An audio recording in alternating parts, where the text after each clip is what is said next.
لبيك لا شريك لك لبيك إن الحمد أعوذ بالله من الشيطان الرجيم وأذن في الناس بالحج يأتوك رجالا وعلى كل ضامر يأتين من كل فج عميق. Dan panggillah manusia untuk berhaji. Ayat ini terkait peristiwa setelah selesainya Ibrahim alaihissalam bersama putranya Ismail alaihissalam membangun Ka'bah. Jadi ayah dan anak yang sama-sama bahu-membahu membangun Ka'bah. Tapi kemudian Ibrahim sang ayah diperintahkan Allah Azza wa Jalla untuk menyeru manusia berdatangan ke Mekah. Situasi ini tidak mudah bagi Ibrahim karena tempat yang akan dituju ini bukanlah sebuah tempat rekreasi yang dengan mudah orang bisa mengunjunginya. Jadi kalau para jemaah haji tahun 40-an misalnya atau tahun 50-an itu memang masih sering diazanin sebelum berangkat ya. Karena seringkali nggak balik gitu. Dengan resikonya di jalanan dulu katanya masih banyak penyamun di tengah jalan. Ada perompak di tengah jalan, perampok gitu. Dan suasana pada masa itu Saudi Arabia juga lagi miskin-miskinnya. Belum dapat minyak kan. Dapat minyak kan nanti di zaman Raja Faisal. Walau minyak bukanlah solusi. Bukan solusi. Kekayaan yang diberkahi itu adalah kekayaan yang bisa dinikmati oleh orang miskin sebanyak-banyaknya. Nah di Arab masih banyak orang miskinnya. Masih banyak orang miskinnya. Sementara di zaman Umar bin Abdul Aziz, 2,5 tahun Umar bin Abdul Aziz memimpin Jazirah Arab pada masa itu. 2,5 tahun itu zakatnya itu dipegang keliling kampung. Dari satu kampung ke kampung nggak dapat siapa yang berhak menerima zakat. Artinya apa? Makmur. Padahal belum ada minyak. Ibrahim diperintahkan untuk panggil manusia. Datang. Dengan semua resikonya. Di antara resikonya adalah tidak ada sarana komunikasi untuk memanggilnya. Seandainya bapak-bapak nih yang ditugaskan panggil orang ke Mekah saat itu kira-kira mau nggak Pak? Nggak ada internet, tidak ada handphone, tidak ada speaker lah pokoknya. Wa'adzin fin nasi bil hajj. Ibrahim sempat bertanya kepada Tuhannya. Tuhan, kaifa ad'un nas? Gimana cara saya manggil manusia datang ke sini Tuhan? Lawang perangkat komunikasinya tidak ada. Allah, ya, padahal ini udah perintah Allah. Yang namanya perintah Allah kan harusnya nggak usah bertanya kan? Pasti benar kan? Tetapi pertanyaan Ibrahim ini menjadi rasional dan dibolehkan. Karena untuk memuaskan rasio, dan itu tabiat manusia. Tabiat manusia itu lemah. Hanya mau mempercayai kalau sesuatu itu masuk akal gitu kan. Kalau nggak masuk akal, nggak bisa menerima kebenaran kan. Ya. Kalau begitu lemah atau kuat manusia? Ini penting sekali memahami ini. Sebab kita akan berjalan menjumpai Allah. Di sini kita berada di antara dua misteri. Misteri rasio yang memuaskan dan terukur. Dan yang kedua, misteri wahyu yang tidak terlihat dan susah diukur. Jadi perjalanan kita sebetulnya, ini perjalanan menuju keseimbangan. Kita berada di antara dua misteri ini. Ini barangkali nilai yang ingin saya tanamkan di manasik hari ini. Bahayanya manusia itu hanya mau menerima kebenaran kalau kebenaran itu masuk akal. Sementara akal ini mau menerima itu karena kausalitas, sebab dan akibat. Ini otak nih tidak bisa menerima kebenaran sebagai akibat kalau tidak jelas sebabnya. Dan ini yang menentukan kualitas haji kita masing-masing nanti. Kualitas umroh kita ini ditentukan oleh cara pandang ini. Nanti yang bertauhid dengan yang aneh-aneh di Masjidil Haram juga kelihatan dari sini. Saya pernah dibimbing oleh seseorang, diajakin, saya kira mau diajakin ke Hajar Aswad atau ke Multazam, ternyata diajakinnya lihat tiang Masjidil Haram. Karena pengen tahu cara berpikirnya seperti apa nih si Bapak, saya ikutin lah. Saya ikutin. Ternyata, kan saya udah pernah kuliah di Madinah dan saya sering etikaf di daerah situ. Saya diperlihatkan, ternyata cuma ingin melihat tiang Masjidil Haram yang marmernya agak kemerah-merahan. Oh ya? Kenapa? Dia menjelaskan lah. Di tiang ini nih ada keistimewaannya sendiri. Ya ampun, kok jelasin tiang marmer dengan semua keajaiban supranaturalnya. Padahal yang menjadi pusat tujuan kita sebetulnya adalah ya Ka'bahnya itu dengan semua keajaiban sisi-sisinya. Kok jadi gue diajak lihat marmernya? Jadi perjalanan kita menuju tanah suci ini sebetulnya adalah perjalanan menjumpai Allah di baitnya. Seperti Ibrahim diperintahkan oleh Allah untuk memanggil manusia ke tanah suci. Awalnya Ibrahim sendiri masih ngeblank. Tuhan, gimana cara saya panggil manusia datang ke sini? Sarana komunikasinya tidak ada. Sementara awareness harus saya tanamkan.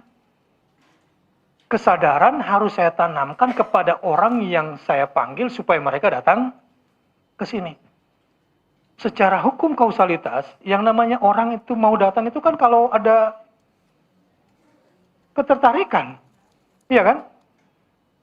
Sementara gimana orang mau datang ke Mekah, Tuhan? Awareness dari masyarakat yang mau saya panggil tidak ada. Relasi saya dengan mereka juga tidak terbangun. Celakanya, sarana komunikasinya juga tidak ada. Wa adzin fin nasi bil haji. Akhirnya Allah puaskan Ibrahim dengan kata-kata yang kedua. Ya tukari jalan wala kulli dhamirin yatina min kulli fajjin amir. Panggil saja, kode operasinya begini kata Allah. Niscaya mereka akan datang dari negeri yang jauh meski harus jalan kaki dan mesti hingga kurus kering unta mereka. Kenyataannya memang begitu. Banyak loh jamaah haji itu yang pejalan kaki dari negara Timur Tengah itu. Yang tinggalnya boro-boro dapat hotel. Bisa di emperan-emperan aja, kemudian gantung gembolannya itu di pagar Masjid Nabawi, dia udah bersyukur. Yang penting dapat visa, bisa jalan. Makanya kalau ada haji akbar biasanya, itu mendadak penuh itu musim haji. Sehingga jalan kaki pun mereka jalani itu. Orang dari sana. Tapi kalau dari Indonesia nggak mungkin lah ya jalan kaki. Terlalu banyak lautan yang harus diseberangi. Ya. Sampai sejauh itu, Ibrahim alaihissalam juga sebetulnya belum memuaskan logikanya.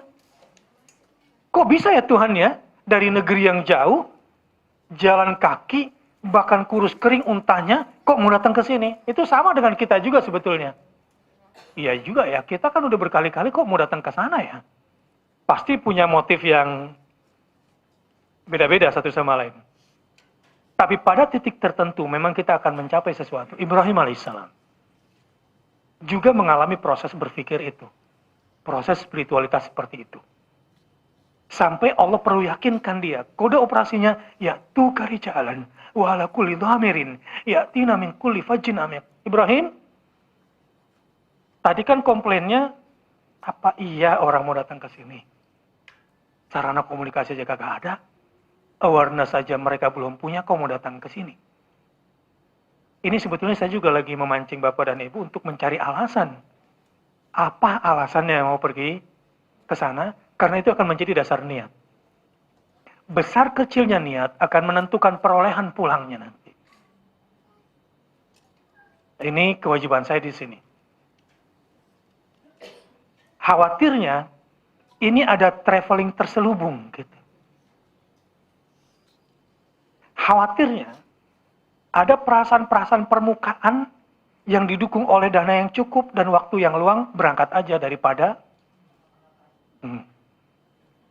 saya ingin agar ini yang permukaan-permukaan ini macam-macam lah. Macam-macam motifnya. Ya, dulu waktu saya masih jomblo, motif pertama umroh itu sebetulnya jodoh. Jodoh. Itu si subjeknya. Sementara orang tuanya, kenapa umroh? Ya cariin jodoh buat anak saya di Masjidil Haram. Gitu. Tetangganya ikut juga, kenapa? Ya ikut mendukung doanya si ibu, lagi cari jodoh. Kalau gitu sih jadi kayak ceritanya, ada anak terlambat masuk kelas. 3 orang. Duduk. Distrap lah bertiga. Kenapa kamu terlambat? Di mimpi, saya sedang diajak sama orang tua saya keliling dunia. Oh, terus? Ya karena pas saya bangun rugi banget nih, perjalanan belum selesai. Akhirnya saya terlambat sekolah, Pak Guru. Oh, itu alasannya. Iya. Dari mana? Keliling dunia dalam mimpi ikut orang tua. Terus, yang kanan ditanya, kamu kenapa terlambat? Ya saya bermimpi ikut dia, Pak Guru. Satu lagi, kenapa? Ya saya diajak sama teman saya yang itu, Pak Guru. Di mimpi juga, iya gitu. Ini apa analogi saya, kebersamaan ini. Kebersamaan ini tentu seringkali adanya waktu yang luang, rezeki yang cukup, kebetulan bisa berangkat bersama orang yang telah menginduksikan mimpinya ke dalam benak kita. Gitu. Sehingga menjadi mimpi bersama. Tapi apakah sudah cukup itu untuk pergi ke Tanah Suci? Saya perlu membawa kita untuk lebih dalam lagi. Apa yang lebih dalam lagi? Pertanyaan Ibrahim yang kedua, ketika disuruh menyuruh manusia ke seluruh dunia. Rabb, saya tahu, tapi stop. Alaika da'wah wa alainal balagh. Itu dalam tafsir. Ibrahim, jangan bertanya lagi. Tugas kamu cuma menyampaikan, dan tugas akulah yang menghubungkan penyampaianmu ke para pendengarmu di seluruh dunia sampai ke dalam hatinya. Siap Tuhan. Jadi ada kemantapan Ibrahim, ada keyakinan yang mendalam akan jaminan Allah bahwa Allah akan membawa pesan Ibrahim ke lubuk hati orang-orang yang dikehendaki oleh Allah Subhanahu wa taala untuk masuk ke dalamnya, cinta kepada Allah, untuk ruku dan sujud, untuk tawaf dan sa'i di Masjidil Haram. Barulah puas Ibrahim. Nah, ini yang penting yang saya bilang. Kita kan berada di antara dua misteri. Misteri rasio yang tidak pernah bisa menemukan hakikat kebenaran, karena rasio manusia dasarnya cuma kausalitas, sebab, akibat. Dan yang kedua adalah wahyu yang tidak akan pernah bisa kita capai puncaknya. Nggak akan pernah bisa. Jelas ya? Jadi kita hidup ini di antara dua misteri hidup kita ini. Apa yang akan kita lakukan? Sangat dipengaruhi oleh dua hal. Satu, kekuatan keyakinan niat kita dari sini. Dan yang kedua, kekuatan rasio kita berdasarkan ilmu yang kita peroleh. Karenanya, manasik berapa kali pun tidak akan cukup. Berapa kali pun manasik kita akan lakukan, itu nggak akan cukup. berarti harus kembali kepada individu-individunya untuk menggali ilmu sedalam-dalamnya. Sebab keluhan semua orang travel. Satu hal persoalannya jemaah haji dan umroh Indonesia, sangat minim ilmunya. Modalnya cuma niat dan ongkos.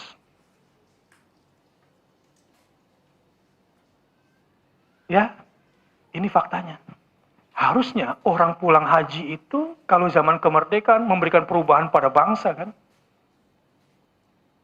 Jemaah haji pada masa lalu itu kan memberikan sekali banyak manfaat kepada masyarakatnya. Contohnya, orang yang nggak pernah haji tetapi dipanggil haji karena saking banyak manfaatnya dalam segi keagamaan itu Jenderal Sudirman. Jadi Jenderal Sudirman ini hidupnya memang lama di gerilya. Ya, lama menggerilya hidupnya. Nah, Jenderal Sudirman ini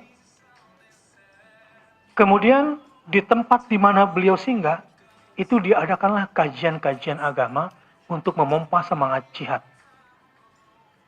Semangat jihad bangsa Indonesia itu yang tidak tertulis dalam sejarah dan tidak diajarkan di sekolah-sekolah.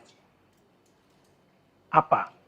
Kalau Pak Kaji dalam bahasa Jawa Tengahnya dulu tuh, Pak Dirman itu kan orang Purwokerto ya. Saya kemarin dapat ceritanya.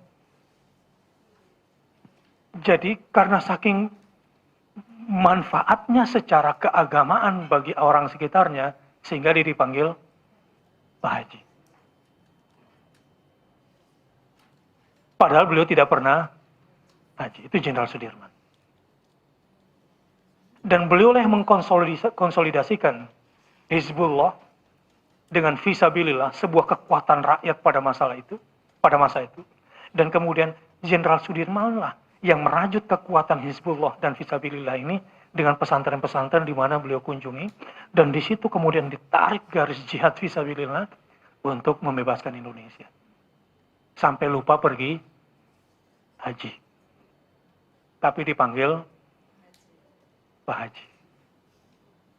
Dan satu hal lagi, Indonesia ini bisa merdeka adalah karena hasil konsolidasi jemaah haji di Tanah Suci.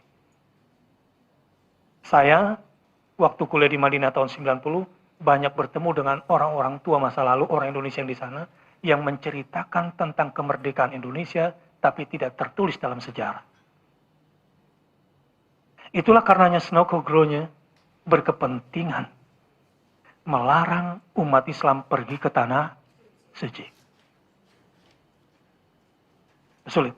Bahkan Pak Harto ketika pergi haji tahun 94 itu dengan perjuangan yang tidak mudah. Karena Pak Harto saat itu mulai berhijau-hijau ria bersama Ijmi yang dibawa oleh Habibie saat itu sudah mulai dekat Islam, sehingga Amerika mulai melihat ini sudah waktunya harus dilengsarkan. Saya nggak mau masuk ke wilayah politik karena saya termasuk orang yang di lobi pulang dari Madinah. Saya diminta untuk menjadi salah satu anggota protokoler istana pada saat itu. Hanya gara-gara saya berhasil menjadi interpreter di sebuah acara di Hilton di Mekah.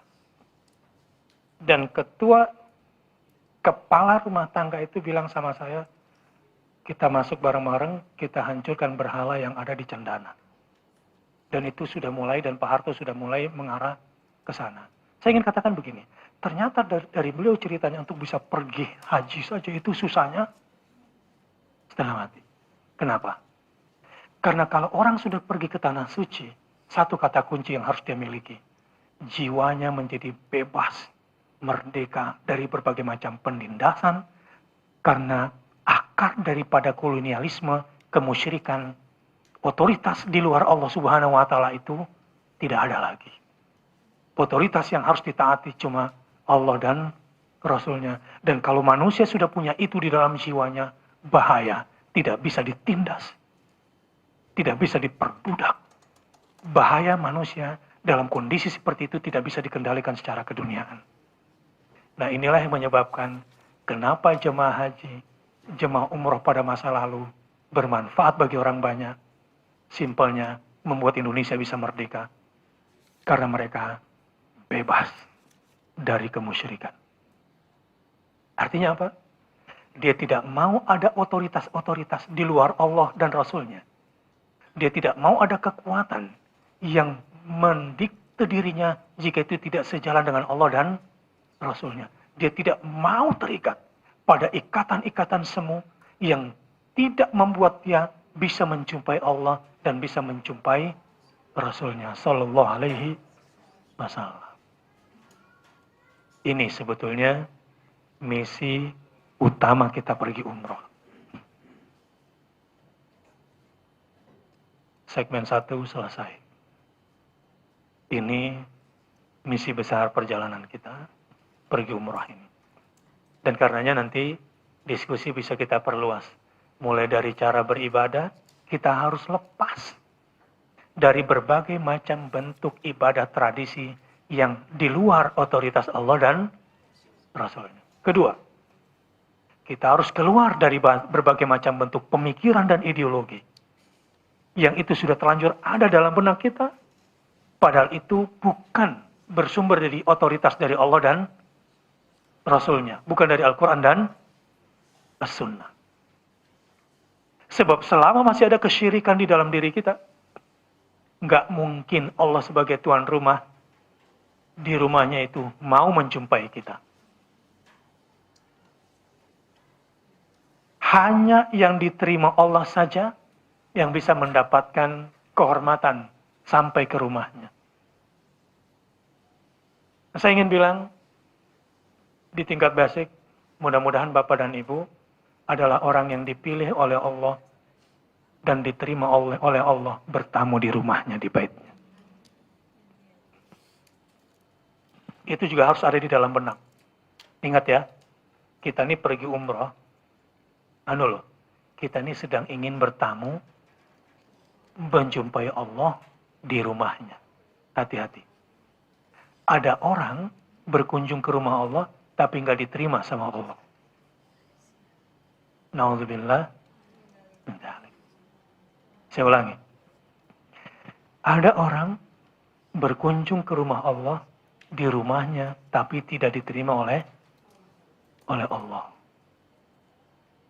Wah, ini indikatornya memang susah ini. Apa indikatornya kira-kira? Karena diterima nggak diterima oleh Allah itu kan abstrak ya. Susah, apa ukurannya? Enggak, sebetulnya nggak susah. Orang itu kelihatan mabrur, itu udah kelihatan dari mau berangkatnya. Udah, Bapak Ibu mau tahu gimana cara matinya nanti? Sudah kelihatan dari sekarang. Mau tahu cara matinya gimana? Lihat cara hidupnya gimana. Hadis Nabi SAW, bagaimana cara hidupmu, begitulah cara matimu. Bagaimana cara kamu dibangkitkan dari kuburmu, adalah bagaimana cara matimu. Seperti itu nanti kamu dibangkitkan dari kuburmu. Jadi sekarang sudah tahu. Nanti kira-kira matinya dengan cara seperti apa? Ya lihat. Umur kita habiskan ini buat apa? Yang umurnya dihabiskan dalam ketaatan, insya Allah meninggalnya juga dalam ketaatan. Yang umurnya dihabiskan dalam kemaksiatan, matinya juga dalam kemaksiatan. Yang menghabiskan umurnya untuk mencari akhirat, matinya juga dalam keadaan mencari. Yang menghabiskan umurnya untuk mencari dunia, matinya pun dalam keadaan mencari dunia. Udah kelihatan itu. Dan bagaimana cara matimu, begitulah nanti juga cara kamu dibangkitkan dari kuburmu. Nah sekarang, kalau kita ditanya, jadi kita udah tahu dong kita mabur atau nggak mabur dari sebelum berangkat? Iya. Dari apa indikasinya? Kita bakal diterima oleh Allah apa enggak nanti di baitnya? Indikatornya sederhana. kita termasuk orang yang gampang nggak melakukan ketaatan. Misalnya nih, tanggal 28 kita mau berangkat nih. Ya, yang perlu dipersiapkan itu bukan jaket dulu menghadapi musim dingin.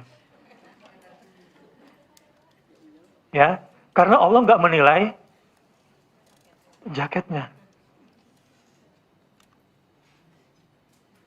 Yang perlu dipersiapkan, bekal utama untuk menjumpai Allah adalah watazawwadu fa inna khairaz zadi taqwa wattaquni ya ulil albab.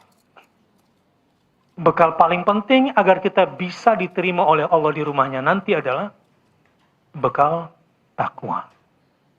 1 minggu ini, demi Allah, 1 minggu ini, saya melihat pada diri saya terlalu banyak dosa. Jadi, terus terang, ini terpaksa ingin memberikan contoh saja. Mau ke kamar mandi itu, istighfar di dalam hati itu enggak berhenti. Keluar juga hati juga istighfar. Semakin beristighfar, semakin melihat ada banyak lubang-lubang celah pada diri ini. Kenapa saya lakukan itu? Karena hati semakin berbunga-bunga, sebentar lagi akan berjumpa dengan Allah. Apakah saya bakal diterima oleh Allah di rumahnya atau tidak? Sebentar lagi saya akan menjumpai Allah untuk menjadi tamunya. Apakah saya termasuk yang bakal diterima oleh Allah atau tidak?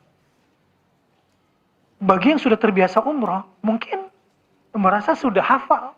Hati-hati, bukan itu masalahnya. Karena saya baca datanya memang mayoritas sudah pernah pergi umroh. Pertanyaannya adalah, bahwa sudah cukupkah ketakwaan yang kamu bawa untuk berhadapan dengan Allah Subhanahu wa Ta'ala? Dan biasanya, indikator ketakwaan pertama kali yang kita bawa bukan merasa suci, bukan. Mak, mau umroh ya? Iya. Wah, enak dong. Udah termasuk yang terpilih ya. Ya iyalah, gitulah kira-kira. Wrong. Absolutely salah. Ciri orang bertakwa itu akan semakin takut dengan Allah. Kata-kata tuqan. Sebetulnya takwa itu bisa cinta, bisa harap, bisa pasrah, bisa takut. Tetapi kenapa kata takwa itu menggunakan kata tuqan yang artinya takut? Sebab indikator modal ketakwaan itu adalah ketika kesyahduan cinta kepada Allah dibarengi dengan rasa takut. Man khasyar rahmana bil ghaib. Apalagi kalau sudah bisa takut kepada Allah dalam keadaan sendirian, dan indikasi biasanya orang itu takut kepada Allah dalam kesendirian, banyak istighfarnya. Banyak istighfar. Banyak istighfar. Banyak istighfar. Jangan sampai kita hanya diterima di emperan rumahnya Allah dan Allah tidak menjumpai kita karena kita tidak cukup bekal untuk berjumpa dengan Allah di baitnya. Jadi definisi haji itu al-hajju artinya al-qasdu. Haji adalah menyengajakan diri, bersengaja. Bersengaja apa? Bersengaja menjumpai Allah di baitnya. Dengan bekal apa? Dengan bekal takwa. Bagaimana caranya? Dengan menyelenggarakan, mengerjakan semua manasik-manasik haji di masyair-masyair haji. Sehingga kita disebut pada saat itu sebagai nasikun. Orang-orang yang sedang beribadah. Dengan istilah nusuk atau nasik. Sebetulnya pertemuan ini sebagai manasik, ini penyimpangan makna. Karena manasik itu artinya, manasik itu maksudnya, ada masyair. Masyair itu jamak daripada syiar-syiar. Ya, ada miqat, ada Ka'bah, ada Bukit Sofa dan Marwah, ada Mina, ini semuanya masyair. Ada Arafah, ada Muzdalifah, ini semua masyair. Setiap kegiatan kita Di tempat masyair-masyair itu namanya sedang nusuk. Pelakunya disebut nasik. Jamaknya bermanasik. Itu artinya manasik. Masyair. Tapi kalau di kita, pelatihan gini disebut manasik. Ya artinya pelatihan bagaimana beribadah di tempat-tempat masyair itu. Oke. Jadi tangga selanjutnya, setelah kita punya bekal takwa, bagaimana ibadah-ibadah kita itu menjadi benar. Manasik kita ini menjadi benar. Disinilah butuhnya ilmu itu. Karena bekal utama untuk berjumpa dengan Allah di baitnya adalah takwa, maka takwa harus dijalankan sesuai dengan aturannya. Apa aturannya? Bapak dan Ibu, puncak ibadah kita nanti kan pakai ihram. Ya, puncak ibadah kita nanti dalam keadaan pakai ihram. Itu simbol apa kira-kira? Ya, simbol kafan. Itulah yang kita bawa saat kita mati nanti. Ingat ya. Jadi berihram itu sebetulnya apa? Bersimulasi mati. Ya. Sayangnya kita ini lebih sering latihan bagaimana hidup. Jarang latihan bagaimana mati. Ya.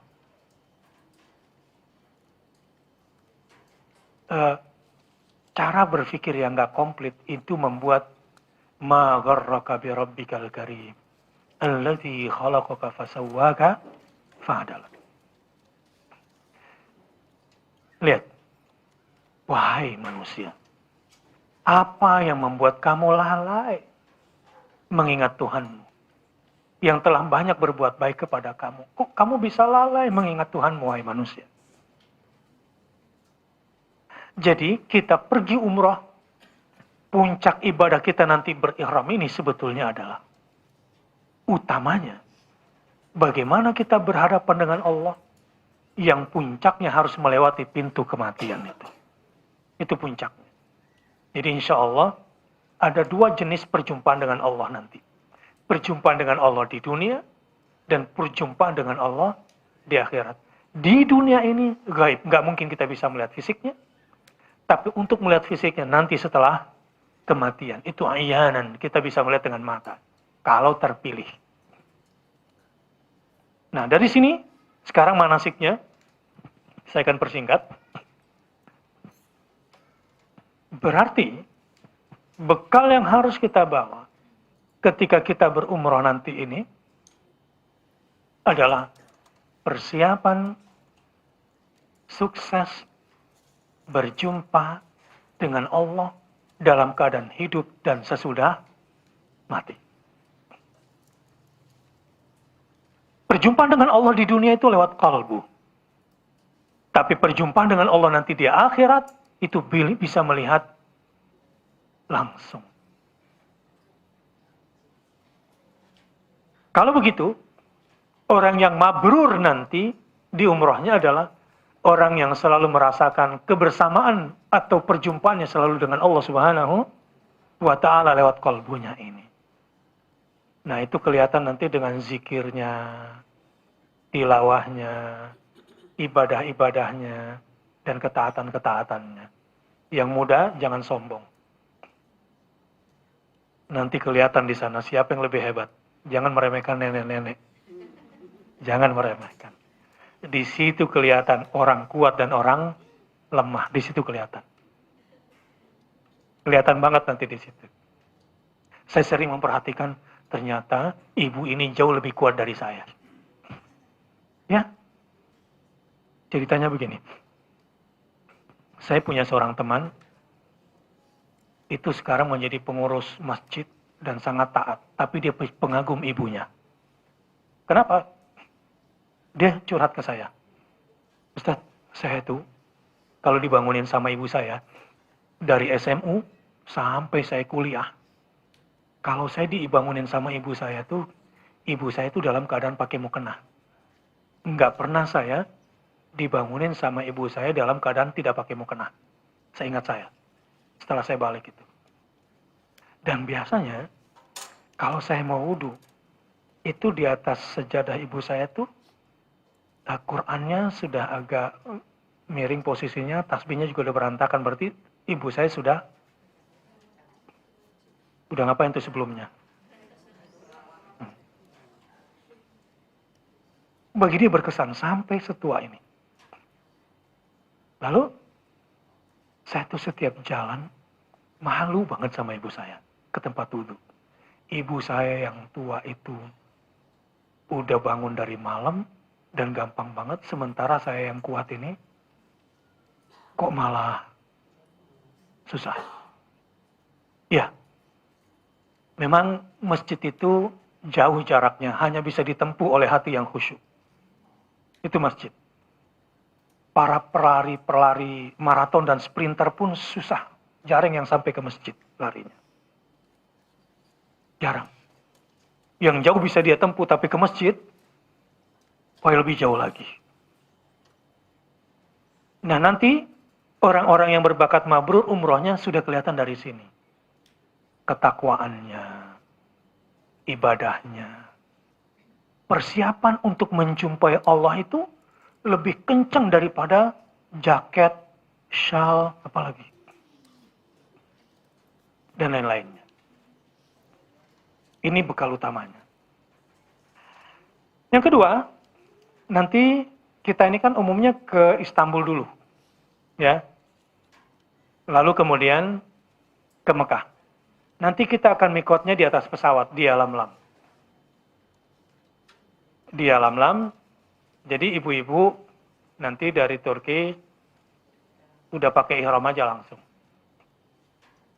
Ya, karena jumlah kita nggak terlalu banyak, bapak-bapak nanti ihramnya juga ditaruh di cabin.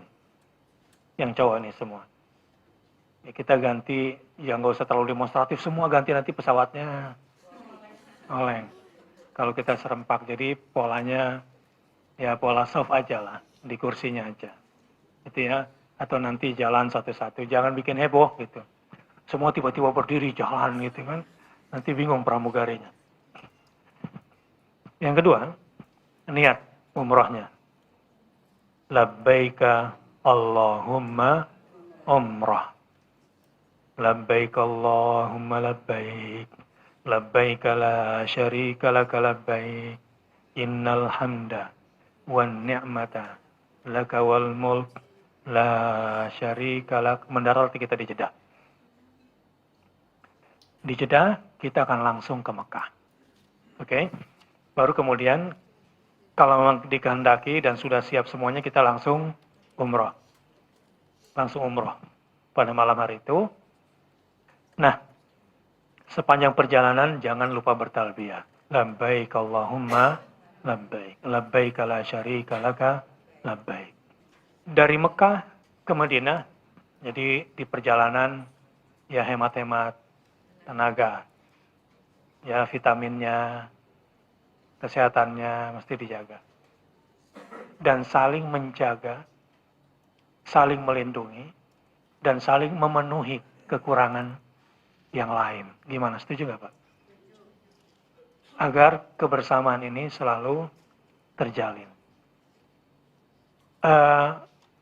Hal seperti ini bukan cuma meringankan kita secara keseluruhan, tapi yadullahi ma'al jamaah. Ini akan mendatangkan pertolongan Allah kalau kita bersama-sama. Yang merasa sudah pernah umroh, hendaknya memberikan manfaat kepada yang belum pernah. Ya. Misalnya begini. Al-ithar fil ibadah mamnu. Memprioritaskan orang lain dalam ibadah nggak boleh. Contoh, Bapak sudah di depan. Lalu bilang, silakan Anda aja di depan. Ini blow on ini. Nggak boleh. Udah depan surga malah ngasih orang lain, itu blow on, itu salah. Ya, itu nggak boleh. Yang saya maksud kebersamaan di sini adalah ibu-ibu misalnya ada yang belum pernah ke Madinah. Belum tahu ke Raudhah. Nah, yang sudah pernah akan dapat pahala 200%.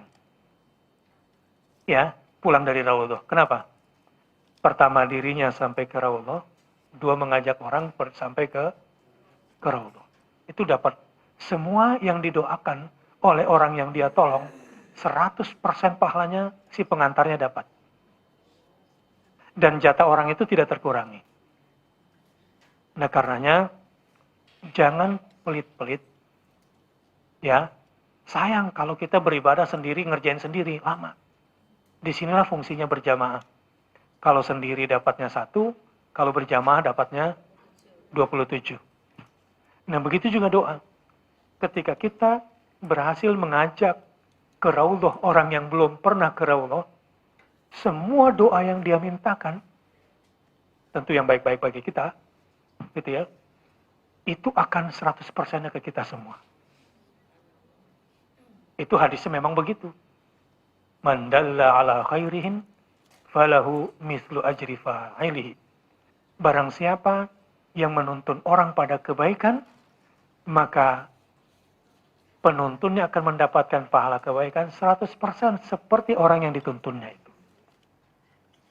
Begitu juga bapak-bapak, ya, yang membantu kebutuhan yang lemah-lemah, ya, yang muda-muda, yang kuat-kuat ini. Nah, Bapak dan Ibu sekalian, yang bawa anak remaja dan punya target khusus, boleh diberitahu kepada kami, ya, agar kita bisa asesmen dia dan bisa bimbing dia.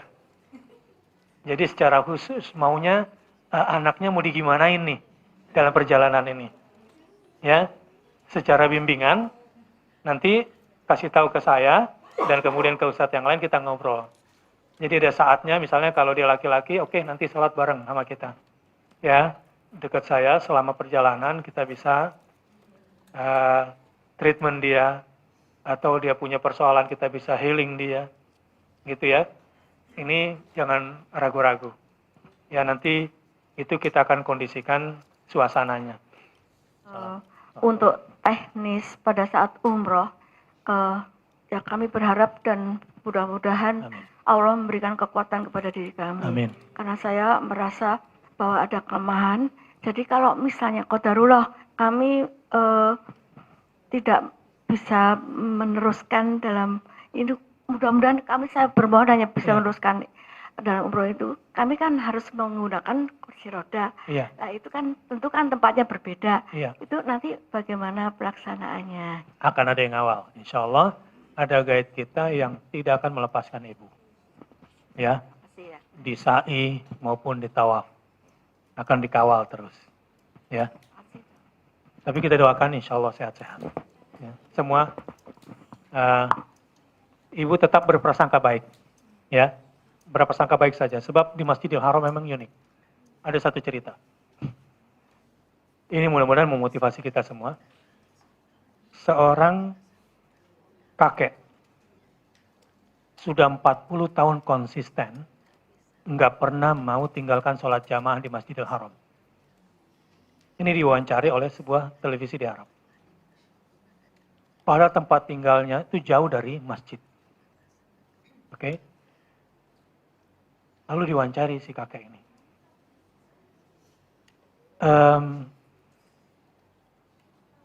Berapa tahun kakek sudah melakukan ini? 40 tahun. Jadi tidak pernah absen. Ya, kecuali sakit. Pernah sakit. Nah, itu dia masalahnya. Pernah sakit. Tapi apakah kemudian gak sholat? Tidak, saya tetap sholat. Gimana ceritanya? Satu hari ketika dia berangkat rumahnya itu dipaksa ke rumah sakit oleh anaknya. Dikawal. Di tengah jalan, si kakek ini tiba-tiba menangis. Jangan bawa saya ke rumah sakit. Karena kesembuhan saya berasal dari Allah. Ini lupakan dulu rasionya. Ini saya bilang tadi, kita hidup di antara dua misteri. Logika manusia dan wahyu yang tak terbatas ini. Ini untuk motivasi Ibu, dan semua yang hadir di sini. Jadi kalau dari sekarang niat kita sudah kuat, itu energinya, fasilitasnya Allah siapkan. Ya. Dah. Di tengah jalan si kakek semakin sedih. Bawa saya ke masjid. Karena di masjid saya bahagia, saya sembuh. Jangan bawa saya ke rumah sakit. Anaknya masih ngotot. Bapak harus sembuh, Bapak harus berobat. Nanti sudah berobat bisa ke masjid lagi. Iya, tapi saya nggak bahagia. Sampai akhirnya si kakek ini menolak dengan tegas dan terpaksalah anaknya membawanya ke masjid. Semakin dekat masjid, hatinya semakin bahagia. Semakin dekat ke masjid, energinya sepertinya bertambah. Katakanlah ini sugesti. Tapi innamal a'mal bin niat. Karena niatnya yang benar. Niat yang tulus. Dia bilang di dalam wawancaranya itu dalam bahasa Arab, ketika saya masuk pintu masjid, tiba-tiba oleng badan saya. Penyakit yang saya derita itu tiba-tiba saya dapati menyerang saya. Namun ketika hampir saya jatuh, ada 2 orang laki-laki putih tiba-tiba mengangkat saya. 2 orang muda itu kuat sekali mengangkat saya. Dan saya dimasukkan ke dalam satu ruangan. Saya tidak tahu apakah itu ruang administrasi di Masjidil Haram ataukah itu ruang apa gitu. Anehnya di masjid itu seperti ada sesuatu yang diambil dari belakang pinggang saya dari 2 laki-laki itu. Dan keluar dari ruangan itu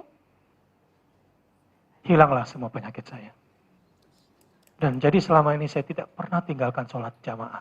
Dan dia menceritakan itu dengan menangisnya.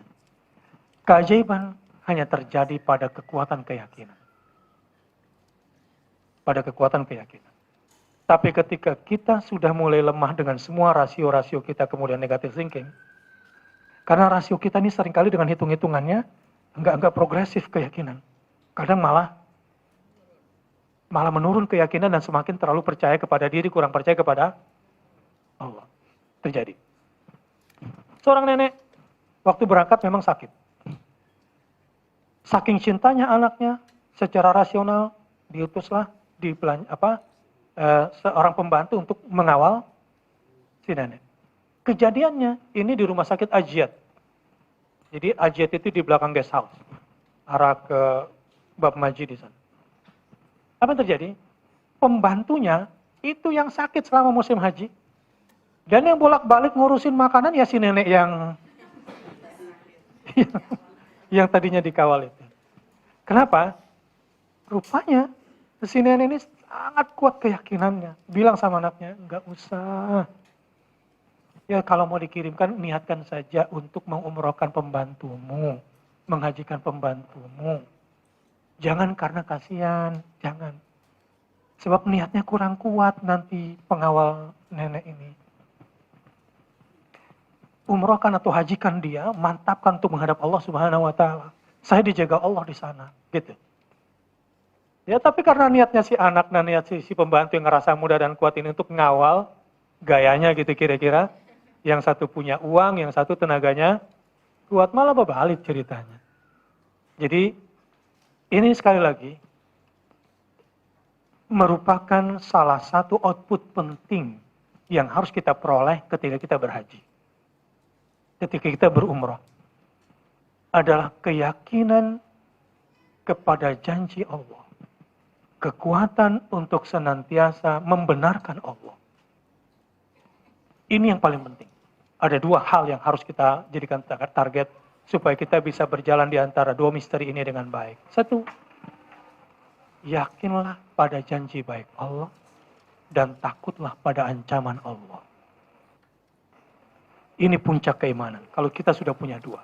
Karena umumnya kita yakin selama logikanya puas, takut selama itu rasional memang kita bakal berbahaya. Tapi kalau itu informasi Allah, kadang kita tidak menjadikannya sebagai takaran. Makanya, Bapak dan Ibu, ini energi-energi penting buat kita semua. Yang muda tidak sombong, yang tua juga tidak tidak lemah. Iya. Kita nggak tahu siapa yang lebih sehat. Assalamualaikum Ustaz. Mungkin pertanyaan saya udah beberapa kali umroh, tapi saya masih banyak tadi yang tidak tahu. Bahwa ketika kita start untuk tawaf itu dari Hajar Aswad itu kan melambaikan tangan jika tidak bisa menyentuh Hajar Aswad. Betul. Tapi di beberapa tempat ada yang bilang dikecup, yang terakhir kemarin tidak.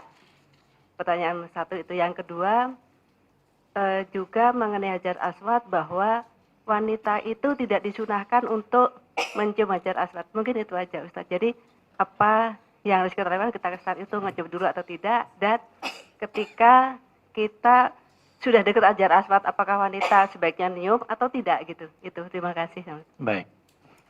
Mencium Hajar Aswad. Kalau mampu dan mudah mencium. Kalau tidak menggunakan tongkat.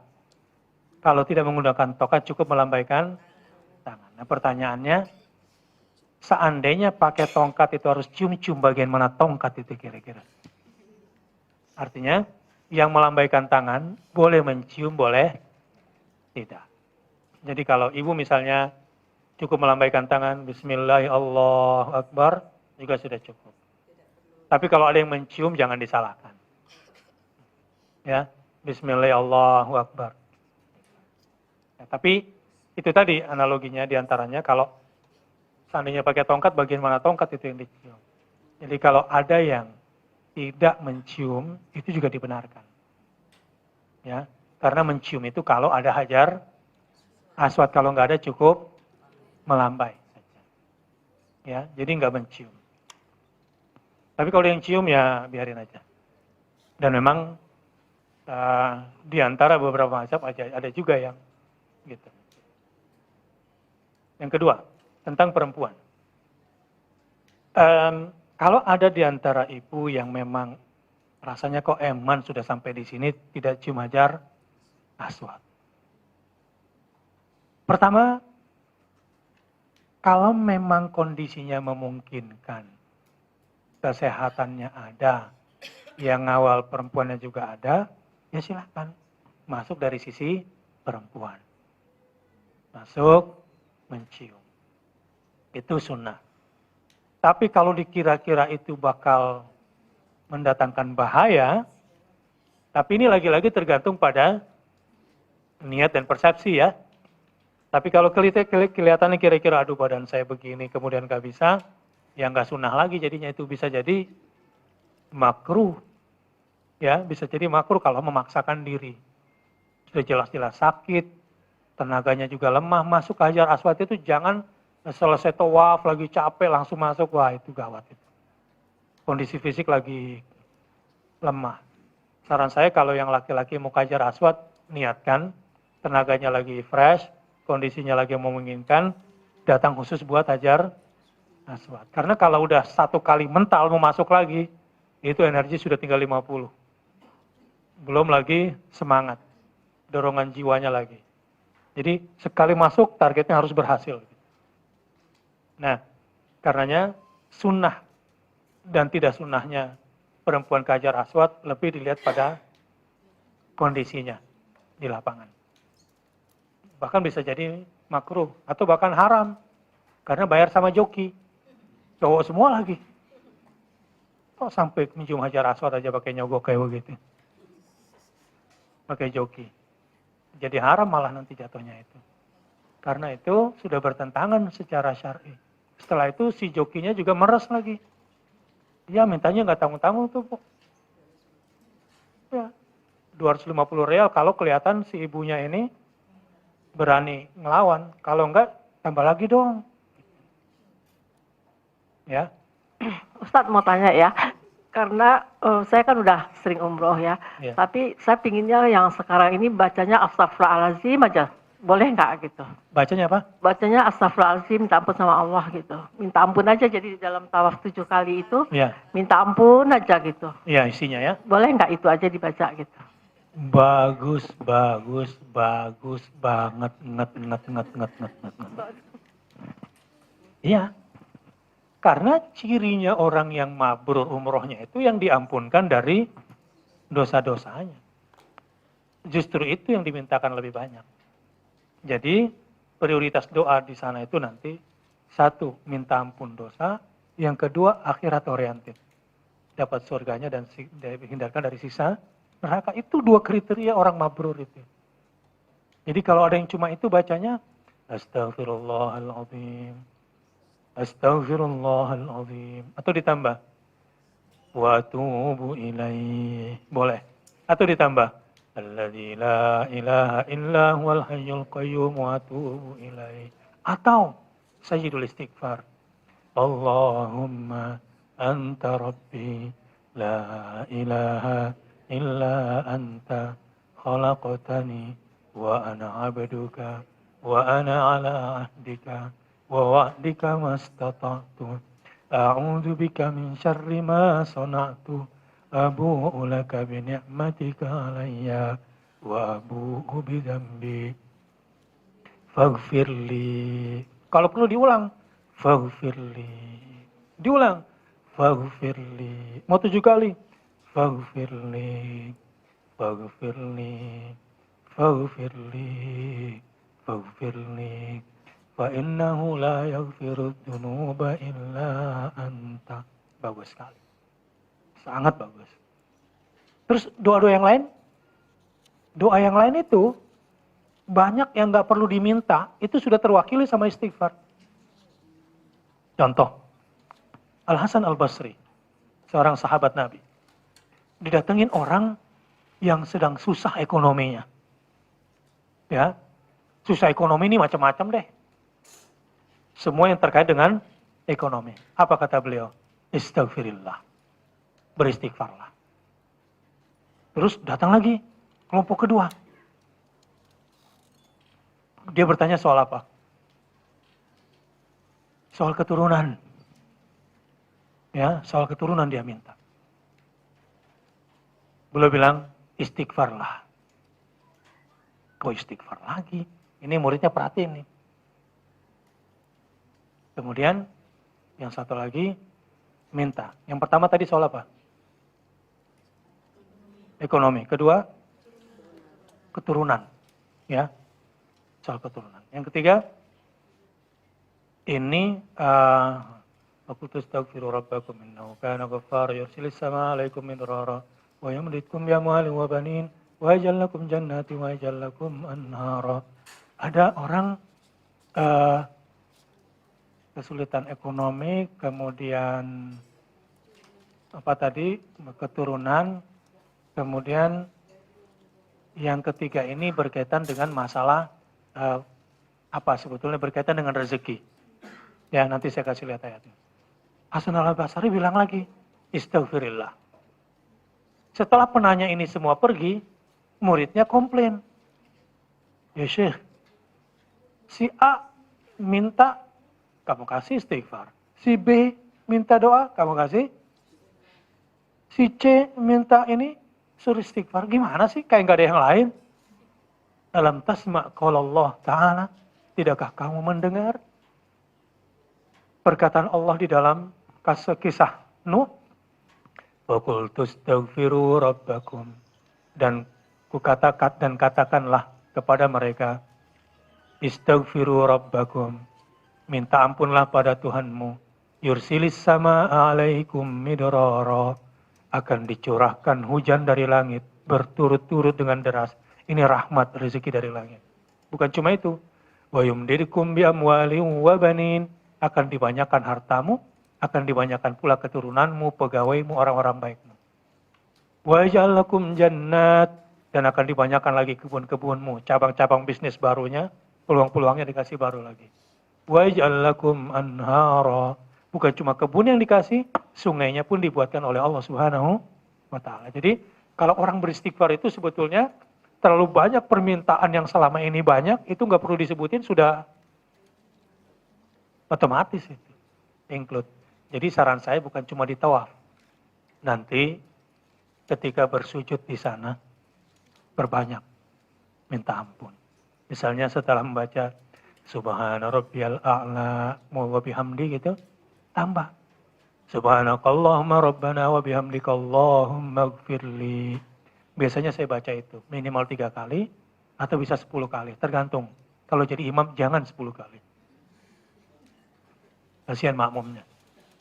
Subhana rabbiyal a'la.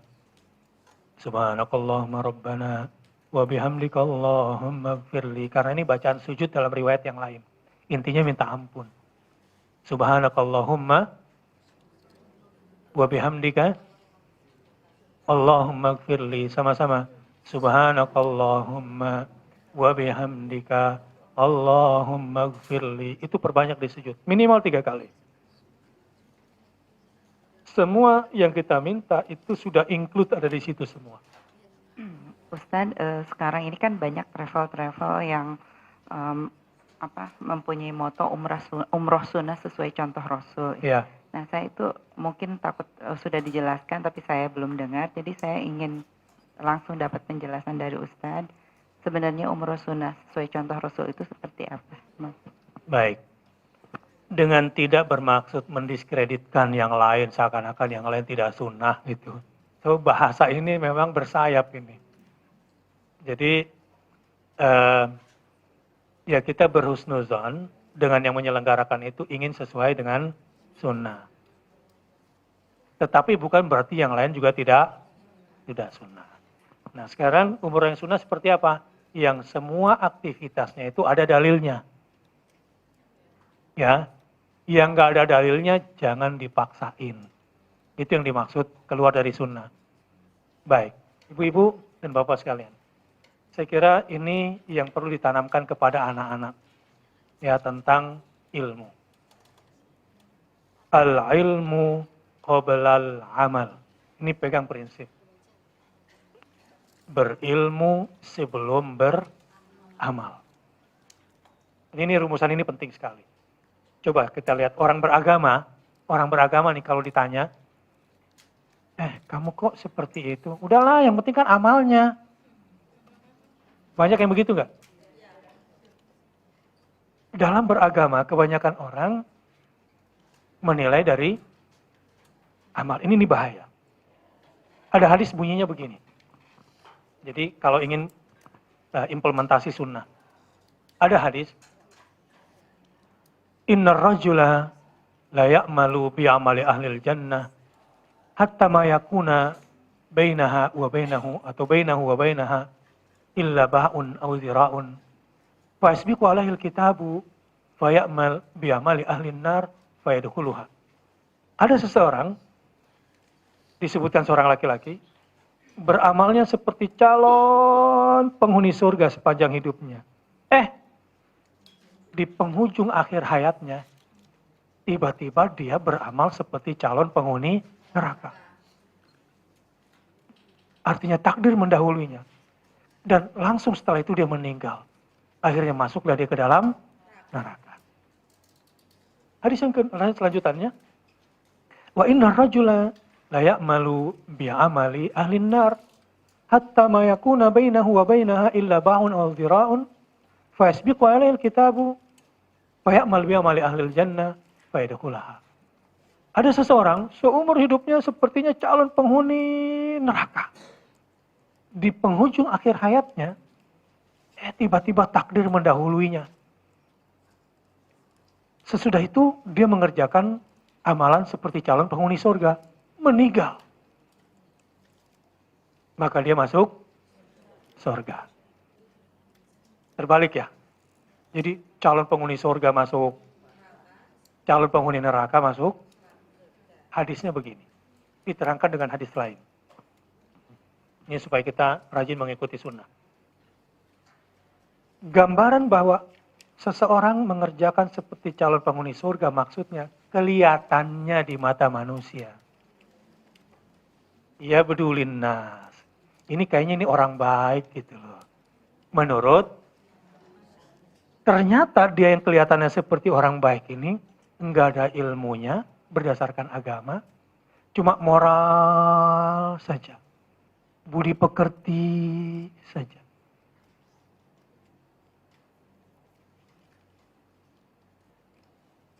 Yang kelihatannya di mata manusia bagus. Tapi tidak ada niat yang baik dan tidak ada ilmu yang secara agama. Tiba-tiba menjelang akhir hayatnya, dia sakit. Karena tidak ada niat yang kuat, cuma moral dan budi pekerti saja selama ini. Tidak punya tingkat kesabaran yang tinggi, dia gagal karena setelah itu dia berobat dengan cara yang haram. Mati dalam keadaan seperti itu. Ia masuk neraka. Kejadian gak di masyarakat? Banyak. Dari dukun lah, alternatif lah.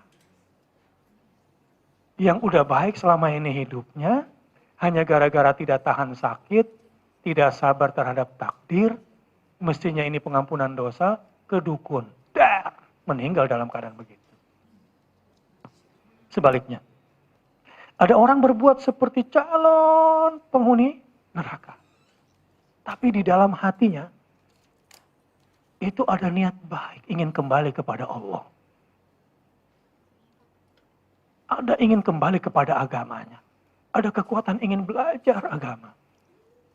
Tiba-tiba perjalanannya yang menurut orang lain dia jahat, menurut orang lain ini nakal, menurut manusia. Tapi hatinya dan ilmu yang dia pahami, ini di ruangan saya baru kemarin. Udah 50 tahun dia baru tobat. Karena seumur hidupnya benci sama bapaknya. Sejak umur 10 tahun dia benci sama bapaknya. Ini bapaknya memang awalnya pengusaha. Kecilnya itu kaya raya. Tiba-tiba bapaknya kenal agama. Langsung ingin berjuang. Dan berjihad di jalan Allah. Keras alirannya. Ditinggalkan bisnisnya sampai ayahnya kemudian suaka politik di luar negeri. Sehingga dia umur 10 tahun sama ibunya hidupnya. Ibunya ilmunya pas-pasan. Tapi anaknya benci sama bapaknya. Walaupun bapaknya seorang mujahid besar. Saya pun belajar sama bapaknya. Baru ketemu minggu-minggu kemarin. Ceritanya. Oke. Apa yang terjadi? Dia benci sama bapaknya. Karena bapaknya pengen masuk surga sendirian. Itulah bahasa sopannya. Akhirnya dia nakal. Dari usia 10 sampai usia 50. Ini nakal. 7 jenis dosa besar dia lakuin semua selama di Amerika. Asetnya di Indonesia besar dan dia banyak mendukung orang-orang besar di Indonesia lewat media yang dia punya. Dia punya. Sampai pada akhirnya ibunya meninggal dunia. Yang menarik, uang yang dicarinya selama ini tidak sepeser pun dipakai untuk menguburkan, menyelenggarakan jenazah ibunya itu. Padahal ibunya meninggal dalam kondisi di satu negara yang susah sekali. Kondisi administrasi untuk penguburan mayatnya. Tapi artinya, akhirnya, ketika dia kunjungi negara itu, semua pejabat terkait dengan proses penyelenggaraan jenazah ibunya, semua rata-rata mengaku anak angkat ibunya. Saya kalau berkunjung ke rumah bapak ibunya dulu, itu pasti dikasih makan banyak dan pulang biasanya disanguin kita. Dia belum tahu saya ketika dia curhat ingin kembali ke agama. Dan di akhir hayatnya, dia sekarang mau ngelakuin apa saja. Selalu telepon ayahnya dulu, bapaknya dulu. Tetapi hebatnya ibunya. Selama anaknya benci sama bapaknya, tetap ibunya menyarankan agar birrul walidain. Enggak seperti ibu-ibu yang di sono. Nah, kalau nanti kamu sudah besar, jangan kayak bapakmu ya nak. Gitu.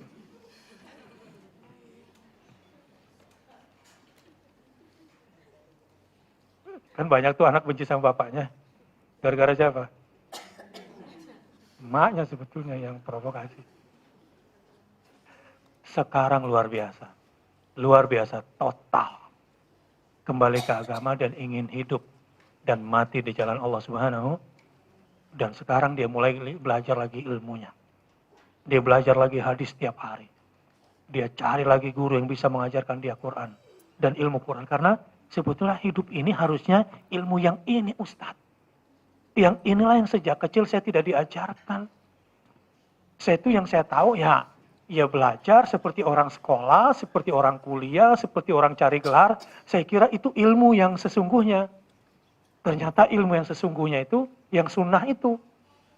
Makanya kalau dalam Islam, al-ilmu bis sanad. Yang namanya ilmu yang benar itu ada sanadnya itu. Benar nggak ini sampai? Artinya sampai ke surga, sampai Rasul nggak kira-kira? Kan ada ilmu yang jurusannya bukan jurusan surga itu. Sampai nggak itu ilmu ke sanadnya, itu menjadi pegangan yang disebut dengan umroh dengan sunnah. Jadi kalau ada teman-teman yang ngomong soal sunnah, ini karena teman-teman ini, dia pengen ilmunya itu bukan nalar. Sekali lagi, kelemahan mendasar kita yang sekolah dan kuliah ini, pertama kali ilmu itu bin nalar, bukan bit talaqi. Ini bahaya. Apalagi yang dinalar perkataan manusia pula, bukan perkataan Tuhannya. Jadi sumber ilmunya bukan dari oase, bukan dari Al-Quran, bukan dari hadis. Nalar itu dipakai kalau sudah jelas dulu sumbernya. Jangan sampai kita menalar sesuatu yang salah. Baik, jadi kalau ada umroh sunnah, maksudnya Ibu, jadi semua amalan itu berdasarkan dalil, bukan berdasarkan maknyus nggak di hati. Kalau orang kita selama itu maknyus, ya udah dikerjain semua, akhirnya banyak yang umrohnya beda. Misalnya, nyuci kain ihram pakai air zam-zam buat kafan. Akhirnya apa? Belumut itu di lemari. Anaknya nggak mau juga ngafanin orang tuanya pakai kain berlumut. Apa kata dunia nanti kan gitu. Pelit banget sih lu, sama mak lu aja nggak mau beliin kafan yang baru. Hal-hal seperti itu yang tidak perlu. Jadi mudah-mudahan kita bisa dibimbing. Labbaik Allahumma labbaik, labbaik la syarika laka labbaik, innal hamda wan ni'mata laka wal mulk la syarika laka labbaik.